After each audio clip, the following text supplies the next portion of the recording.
Assalamualaikum warahmatullahi wabarakatuh. Kembali lagi bersama mata kuliah perilaku konsumen.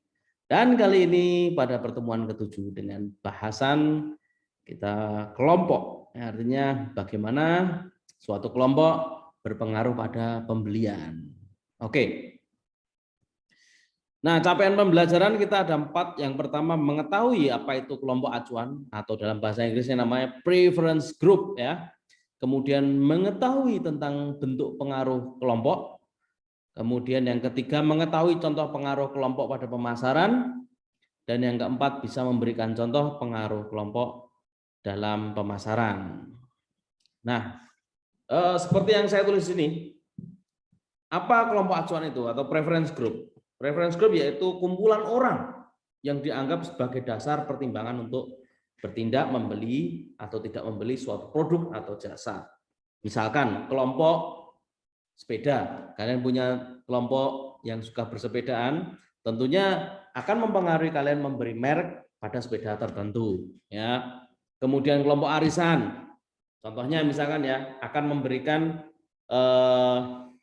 pertimbangan, dasar pertimbangan untuk membeli suatu tas tertentu.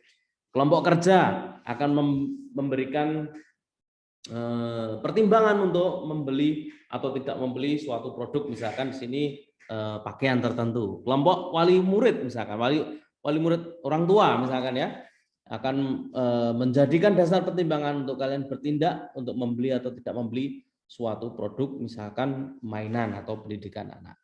Oke. Berikutnya, saya kecilkan muka saya ya.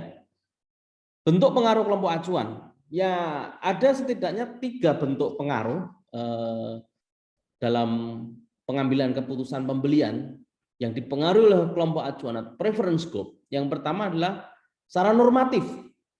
Artinya apa? Secara normatif kelompok acuan menjadi suatu standar norma yang berlaku dalam pemilihan produk mereka. Contohnya gini, secara normal ya, secara normatif di lingkungan kalian misalkan, itu normalnya orang punya mobil yaitu Avanza misalkan ya.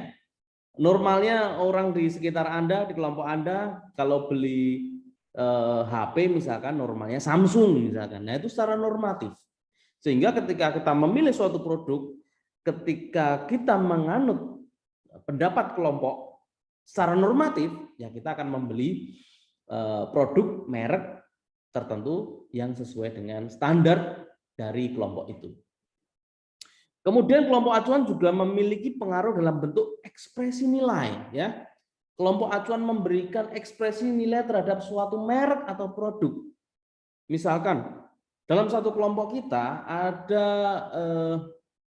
ada rasa ekspresif ketika orang menggunakan misalkan HP iPhone ya, iPhone 12 misalkan. Nah, oleh karena itu akan menjadi suatu pemicu, menjadi suatu pertimbangan kita untuk membeli iPhone 12. Karena apa? Karena adanya pertimbangan dalam kelompok yang menjadi bagian dari kita, di mana kelompok tersebut memberikan nilai ekspresif, ya, memberikan nilai yang bangga, yang takjub, yang wow ketika kita membeli iPhone 12 misalkan.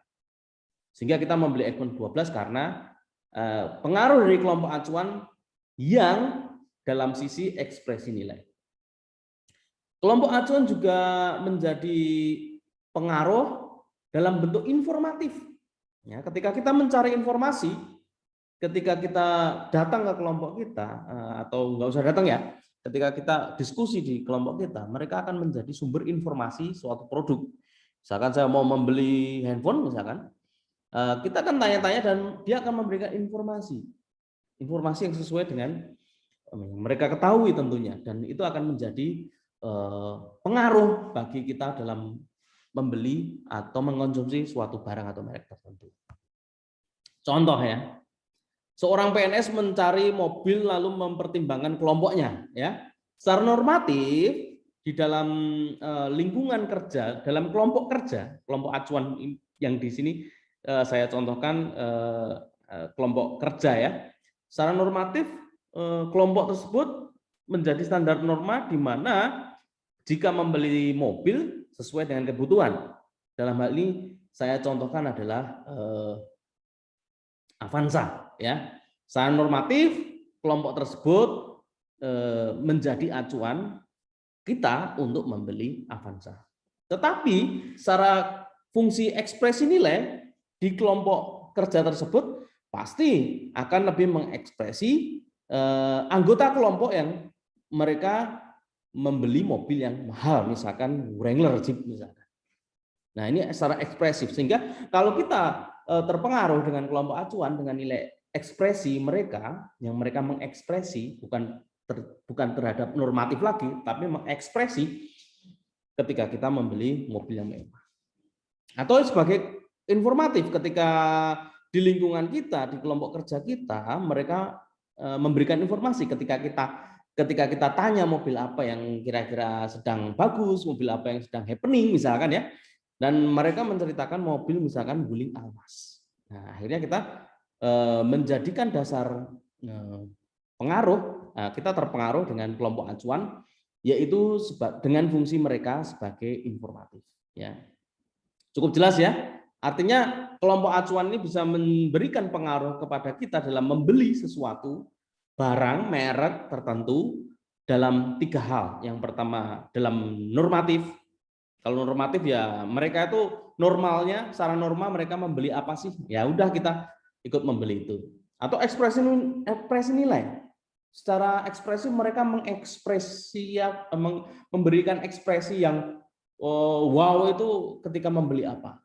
Atau secara informatif, mereka memberikan informasi-informasi kepada kita sehingga kita menjadikan pertimbangan untuk membeli suatu produk atau merek tertentu. Sekarang giliran kamu, berilah contoh. Sebutkan barang atau merek apa yang kamu beli dengan mempertimbangkan norma di kelompokmu. Apakah kamu membeli sneakers karena kelompokmu menganggap sneakers ada suatu standar sepatu anak kuliah? Dan sebutkan barang atau merek yang kamu beli dengan mempertimbangkan ekspresi nilai dari kelompokmu. Apakah kamu membeli iPhone karena kelompokmu akan memujimu? Ya. Dan yang ketiga, sebutkan barang atau merek yang kamu beli dengan mempertimbangkan informasi dari kelompokmu. Misalkan apakah kamu beli laptop hasil dari informasi kelompokmu, oh laptop ini bagus, fungsinya seperti ini. Nah, dan yang terakhir, sebagai marketer, jangan lupa mata kuliah ini adalah menjadikan Anda sebagai marketer. Sebagai marketer, apa yang harus Anda lakukan? Bila konsumen kalian dipengaruhi oleh kelompok acuan, apa yang harus kalian lakukan? Oke, sekian video untuk materi ke-7. Sampai ketemu di materi selanjutnya. Assalamualaikum.